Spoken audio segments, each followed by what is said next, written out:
Hello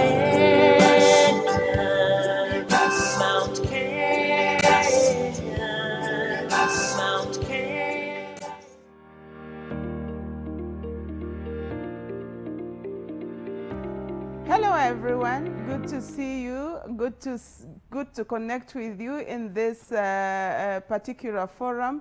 I do trust that you're safe. We are living in very, very extraordinary times where we have some tags. We are saying new normal. So we want to get ourselves to our lecture.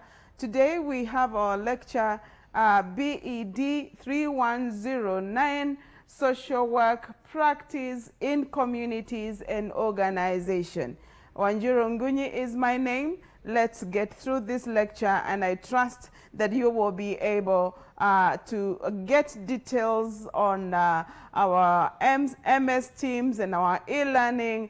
Details of these lectures are actually posted there in lessons. But first things first, let us see what have we been able to cover so far. So let us see where are we coming from. Areas that we have covered. When we began this unit, we were able to look at some of the areas. One of them is the definition of key terms. We were able to look at what is social work. We were able to look at what organization or organizations are. We were able to also get to know what is a community. What are communities? Remember the title of this unit. It's about organizations and communities and social work practice. Some of the things that we appreciated were the main types of communities. We looked at geographical communities, religious communities, tribe or clan communities, agency communities, and the like. We were also able to see what is social work practice. And we were able to see two main things there, that we have what we call direct and indirect practice. Again, this is in the social work practice setting. We have those two levels or types of practice. Let's continue with the areas we've covered so far. We've been able to cover quite a bit. Again, we have types of social work practice and levels. Now, we were able to look at the very basic level. What was this very basic level? It's the micro level, and then we have the middle level, the meso level, and then the highest one, which is the macro level. We looked at also types of key skills required in social work. Three main ones, again, personal key skills as a person, getting out there in social work practice. There are skills that you need as a person. Number two, we looked at interpersonal key skills relating with people. Community is made up of people. Society is made up of people. You cannot be a loner and then go out there and work alone. There is need for interaction with people. So interpersonal skills are also very, very important, and we were able to get into the details on those particular ones. Number three, we were also able to see the group skills that we need.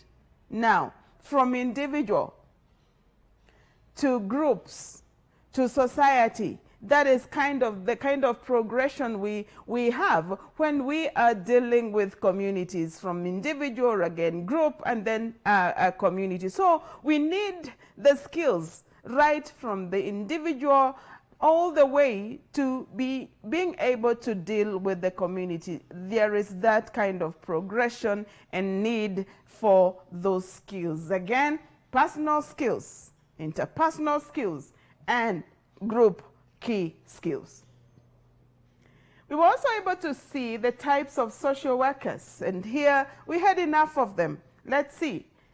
There are types of social workers who deal with child, family, and school. There are others who deal with medical and public health, There are also those who deal with mental health and substance abuse. All these are social workers. These are main areas of focus. As we get out there, what is our specialization? And class, as you continue with your undergraduate, there is, and if you would like to pursue further this area of social work, you need to actually identify your areas of specialization. You can actually decide, I will be able to focus on child, family, and school. You can also decide you will look at the medical aspect of it, where you are actually connecting with public health workers. You can also decide, I will focus on the mental health of the society. And this actually affects, in our society, it does affect the people, the young people especially. Now, you know what is happening in the society today because of the confinement of the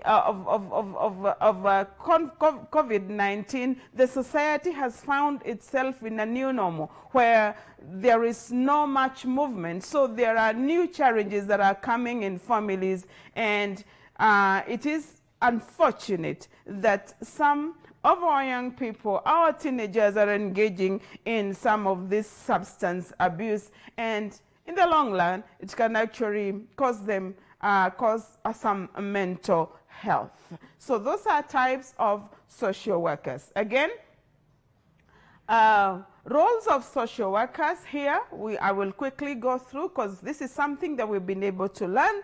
Number one, what is your role as a social worker? Administration and management. Administration, we have been able to get into details where you're actually able to direct, you're able to plan, you're able to coordinate. It is called post-DCOB. So you're actually able to, in the administration and management, be able to hire, be able to bring in the staff that are needed in the administration of a particular project that will aid you in the social work practice. Number two, we have advocacy and community organizing or organization. Those two have some kind of difference: community organization and community organizing. And I'm sure that we've been able to delve into the details of this. Number three, we need to get to know that we can focus on the people who are aging, the senior citizens. And I think for many of you, if not all of you, we've been able to look out for a unit called the social work, focusing on the people who are aging and are already aged. We call them the senior citizens. The unit itself is called the gerontology. You know, it's such a journey of getting to know that today you are young and you may look at people and give them a look. You're wondering why they are not as young as you are. Now, when it comes to matters social work practice, you can actually decide, I need some skills to deal with the old, the senior citizens. The men may have a problem of being called boys when they are old, but that's not the case with the women. You can call them girls even when they are 80 years old. They will actually feel nice, all right? So you need some skills focusing on the aging. Then there is child welfare. Just looking at the welfare of a child. A child has no voice. A child is timid. A child depends on a guardian. A child depends on the parent. And that is why, as a social worker, one of their roles is to ensure that their welfare is actually taken care of. Then there is also number 5, developmental disabilities or challenges. We know that even from birth there can be some challenges, or even after birth there are some developmental challenges focusing on children. Then we have number 6, healthcare. Healthcare. Number 7, international social work. Then number 8, justice and correction. Mental health and clinical social work, mental health and substance abuse social work. Now, after giving all these roles, I want to say to us, class, that you cannot do everything. What you need to do is to identify, just identify what is your organization doing, all right? What is the goal of your organization? Hardly will you find an organization dealing with all this. So at one time, you may not need all the skills. So you may realize that you may have to specialize and run with your specialization. Overall, areas covered, role of social workers, details again, and notes posted on the e-learning platform. Finally, I think this wraps it up. This slide wraps up the areas that we've been able to cover. If there is one more, we'll see. Common approaches in working with communities.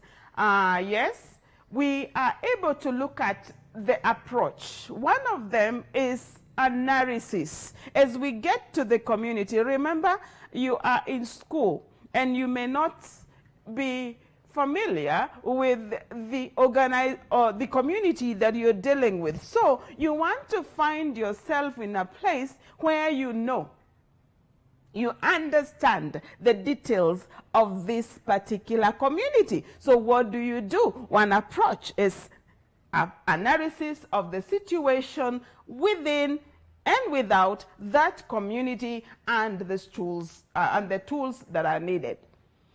Number two, another approach. Remember, there is a reason why you want to analyze the situation of that community. The reason is you want to come up with a program, or you want to come up with a project. And I remember when we were having this class, I was trying to tell you that there are 3 levels. We have a portfolio.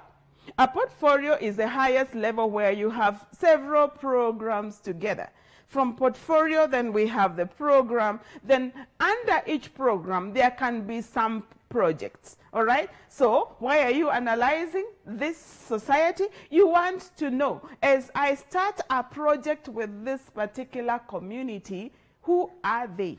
What are the strengths they have? What are they bringing on board?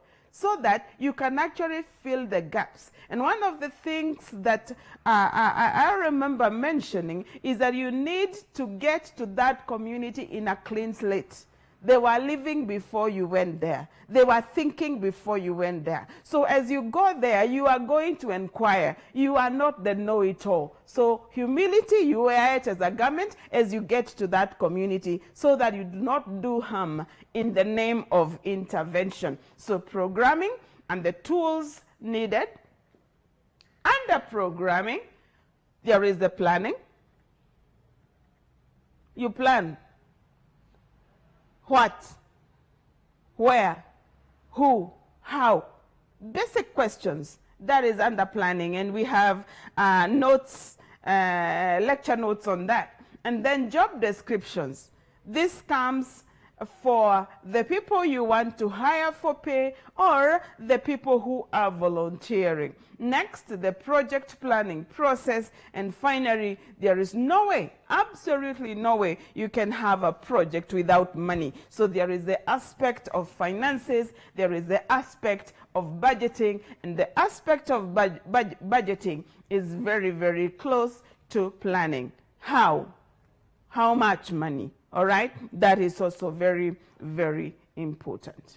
Yes, that was the last slide for how many things, or the things we've been able to cover. Now we get to our lecture number 5. Yes, the main focus for this lecture is community mobilization and 2, participatory monitoring. So let's get on this journey again. Let's get to this bus and see how far it's going to take us as far as our lecture number 5. Very easily said, community mobilization is a participatory process. I want you to highlight that, participatory. You don't get out there and you're doing things on your own. You bring important stakeholders on board. So it is participatory process conducted at the local level to achieve a specific purpose. So you are not bringing people together for no purpose. There is a specific purpose. It is worth noting that community mobilization is closely related to social mobilization. What is social mobilization? Social mobilization is an approach or a collection of activities that influence segments of societies to change behavior or take action. Again, to change behavior. Social transformation comes from social mobilization. You want to mobilize them, all right? So for societal change to take place, we may have to engage social mobilization. So community mobilization is actually closely linked to social mobilization. What are the benefits of community mobilization? The benefits of community mobilization, we'll see whether we have more than 6, but in this slide we have 6 of them. Number 1, benefits. It helps build potential, sustained positive political and social change. All right? When we bring people together, we didn't know them. So as they come together to us, we are actually able to know, oh, this one is good in management. This one is a team player. This one needs some improvement. So we are actually able to squeeze out the potential in that particular person or in those particular people. So it is actually able to help in the sustenance of positive political and social change. Why? Because this is community mobilization. This is not an experts coming together from outside. No, no, no. It is based at the community. So sustained positive political and social change. Number 2, another benefit, through community mobilization, we are able to share, we are able to disseminate and reinforce information on a particular topic or issue. Yes, we bring people together and we are actually able to tell them, hey, why are we coming together? We are coming together on this particular issue. Okay? We are coming together. Say, for example, we want to mobilize people to be able to wear masks to prevent ourselves from COVID-19.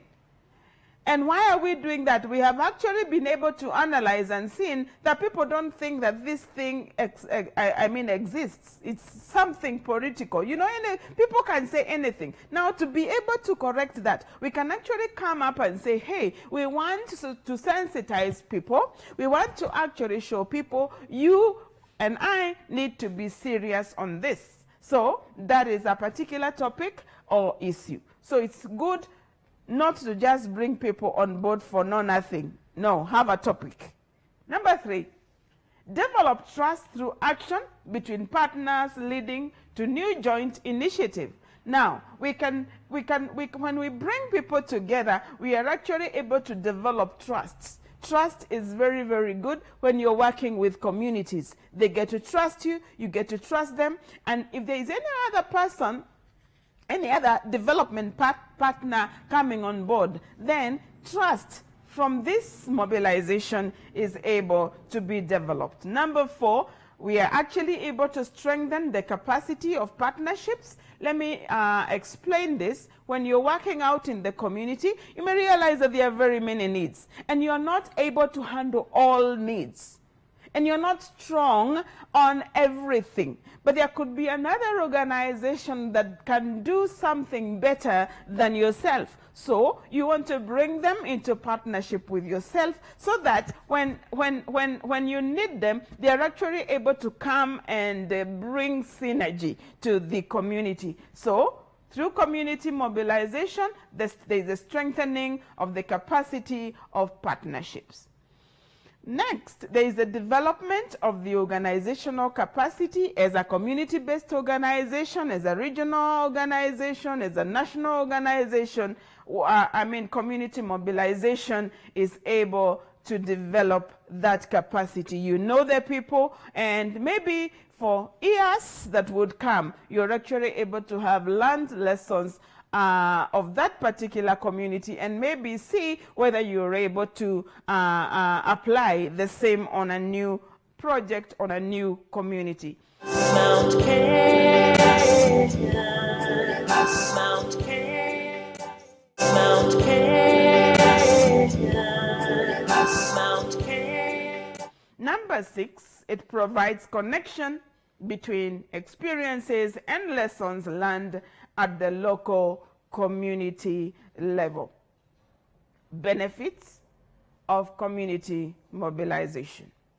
What are the steps involved in community mobilization? These are very easy. These are very easy to see and to understand. And again, the details are in your lecture notes. Number 1, prepare to mobilize. You don't just wake up and it's like, okay, now I'm going to mobilize. No. What is this that you're going to mobilize? How are you going to mobilize? So prepare to mobilize. Number 2, engage communities. Number 3, create local community teams. How can you create local community teams? Say, for example, you have a family focus. Then get a representative to deal with the children. Get a representative to handle the men. Get a representative to handle the youth. Then you are actually able to have those teams.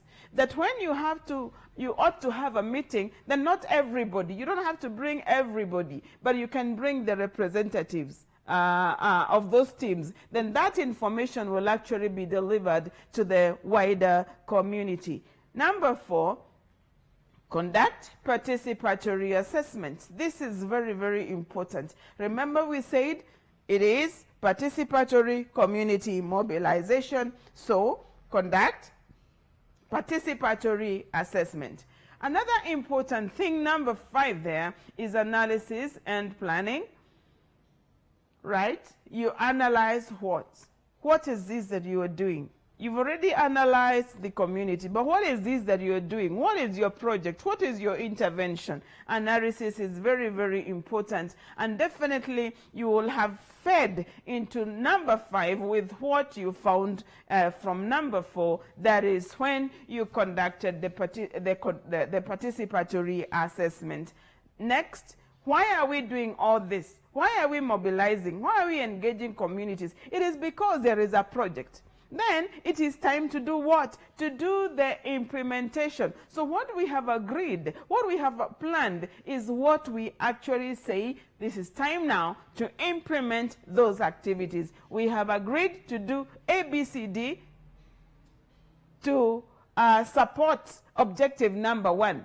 We have agreed to do 1, 2, 3 to support objective number 2. So what are those activities? Now, I want to say that a project has a specific start time and specific end time. So imagine your project was 1 year, January 2019 to December 2019, 12 months, all right? Now, by December 2019 or by January 2020, it is expected that you would monitor and evaluate, or more so the evaluation aspect of it. It is assumed that maybe you are monitoring the success of this project midway. Maybe if it started January, then by April you're actually monitoring, by July you're monitoring, by September you're monitoring, so that by the time it's coming to an end in December, you are actually doing an end-term evaluation. So that gets us to number 7, monitor and evaluate. Very, very important steps in community mobilization. We get now to participatory monitoring. What is monitoring? Monitoring is checking something regularly or at regular intervals in order to find out how it is progressing or developing. Again, very, very important explanation there, definition there on what monitoring is all about. So checking something regularly. Again, participatory monitoring is the ongoing and regular collection by the community of information that reveals how a project is proceeding. There is a typo there, it's supposed to be is proceeding in relation to its plans. Now, I already gave you an example of the project last year in 2019. Remember I said monitoring can be done in April, July, and September. All right? So, which means it's regular checking. It's like a driver who is driving and their eyes are on both mirrors. You're actually looking forward, all right? And then you are actually being aided by the side mirrors and also the rear mirror. You're actually able to see what is happening. That is monitoring. The monitoring reports are actually able to feed to the end of our project report. Participatory monitoring. Benefits of participatory monitoring. I need to take some water now. Benefits of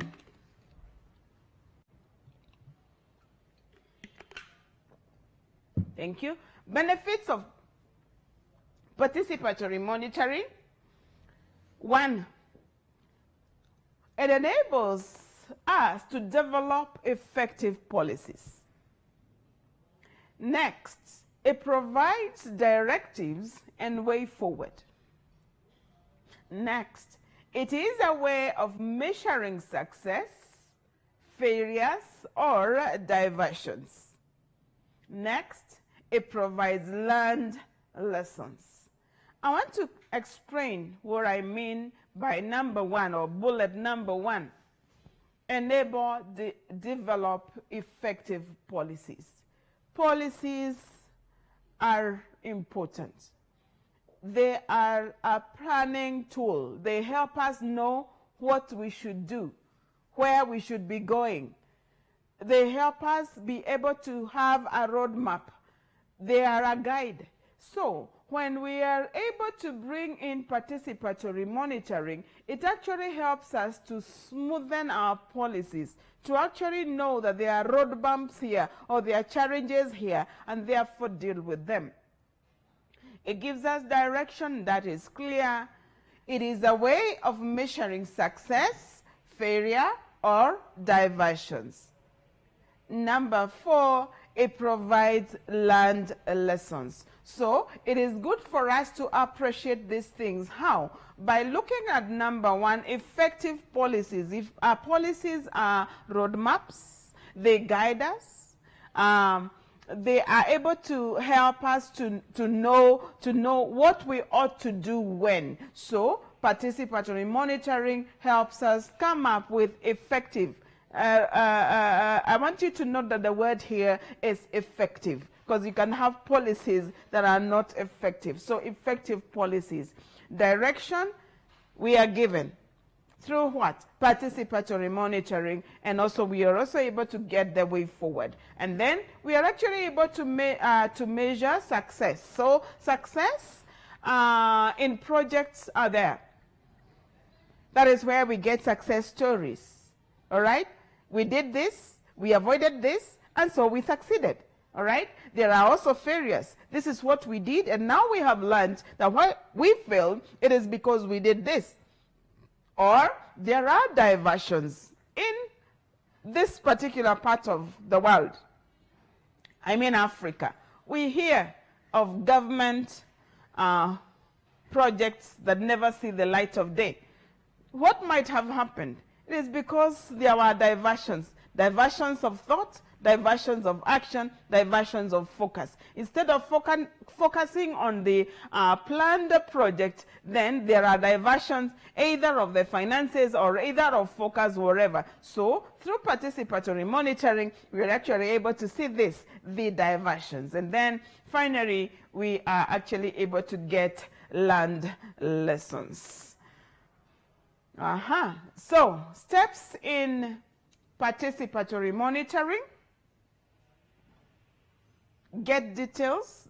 When we get here, it gets a bit technical because we need to know how to write goals and desired results, set indicators, and data collection, reporting, and feedback. But this is just a skeleton of the details that you'll get in the lecture notes. So, steps. Number 1, determine the goal and the desired results. What is your goal? Why do you want to do the intervention? What are the desired results? What do you want to see? What will actually help you know that you are on course? Those are the indicators. How are you going to do the data collection? And when you do that collection of data, it is for you to be able to analyze it. So how are you going to report and give feedback? In other words, who are the consumers of your reports? Who are you giving feedback? Do you have people who have partnered with you? They have met, say, 30% of your budget, and because they are partnered with you and you have come to the end of your project, are they going to be consumers of this? So that is very, very important. Then, close to the very end, we have evaluation and monitoring. We have evaluation and monitoring. Almost done with we are done with lecture number 5. Very quickly, lecture number 6. We are mainly looking at participatory monitoring and evaluation of the community project. Now, these are linked. The lessons are linked. So much of the things and the explanations I made in lecture 5, I do not have to repeat them here. Right. Let's go. Evaluation and reporting. What is it? Right? It is assessing to what degree the planned objectives are achieved or are not achieved. Evaluation and reporting is producing a midterm review, a final report, and implementation of the exit strategy. I almost said tragedy. No. It is exit strategy. Because as an outsider, I am assuming that you are in class because you will find yourself giving facilitation to some people who are not coming from your village or your community, so you are an outsider. Even if you are an insider, there comes a time when you want to exit the scene, and then now you allow the community itself to be able to carry on. So that is evaluation and reporting. Areas of monitoring and evaluation. That is what we are calling M&E, monitoring and evaluation. Number 1, we have the lessons learned. All right? They help in improving management of programs. They help in changing or modifying current operating strategies. They help in assisting in current or future decision making. They help in providing greater breadth of impact and learning of the project. When we learn something through our monitoring and evaluation, it actually helps us in those areas. Next, number 2, participatory evaluation as a main area of M&E. It provides what? Accountability. Why are you bringing community representatives to be able to monitor with you? It is because you want them to actually know, yes, that is what we found in the society. Yes, we expected that it would be this way, but it turned out differently. They are there. They can't refute that report. They feel part and parcel. They feel useful. They feel they are owners of the process. Right. So it gives or provides accountability. Number 2, or bullet number 2, it helps revisit previous activities to evaluate what has changed in the community since the activities were first done. Remember, we have learned lessons. If we made mistakes in February and we are doing the monitoring in March, for example, are there things we are likely to correct if there are failures? Yes. So when we are coming to monitor and evaluate, we are actually saying we had made a mistake, and now at first we made a mistake, but now did we make the same mistake? Chances are that the mistakes would not be repeated. Let us continue. Writing a report. Reports are written for the consumption of all stakeholders. All right? We should have continued with the numbering. This should be number 3. Writing a report. Reports are written for the consumption of all stakeholders. Who are stakeholders? Every person who is participating in that project is a stakeholder. The government has a stake. The community has a stake. You have a stake. Any other experts have a stake. Any person who is coming to partner with you, maybe to give you some percentage of the money, has a stake. Those are stakeholders. So when we are writing reports, they are written so that they can actually be used and consumed by the stakeholders. They highlight awareness raising, achievements, and challenges. Number 4, as I said, this should be actually number 4, we have the exit strategy. What other people would call a handover. Okay? So, plans for the eventual completion and handover of the project to the community, collection, collect data on ongoing projects to ensure they are meeting the indicators and targets established. Now, what are we saying here about the exit strategy? Now, before, we didn't handle this in this lecture, but before you get into a project, there is what we call the entry strategy. All right? So now, where you enter, you also exit. So here we are looking at the strategy, and M&E will actually help us to know how do we phase out slowly. How do we, ensure that the community is able to carry on with this project without any challenges? Exit strategy. How? It helps us with the eventual completion, and then there is the handover. It's like we've carried you as babies all this time. Now you're grown up. It is time for you to be able to continue with the project. That is the exit strategy, handover strategy. Now, lecture number 5, lecture number 6, we've been able to look at that, and as we come to the close, as we end this lecture, I want you to consider the following assignment. Think of your local community. And don't tell me you're a born city. Don't tell me you have no community. Everyone has a community. Whatever mtaa, you have a community. Get that community. So, I want you to conceptualize. Conceptualize is thinking. Think of a project and see how that particular community can be mobilized. Okay?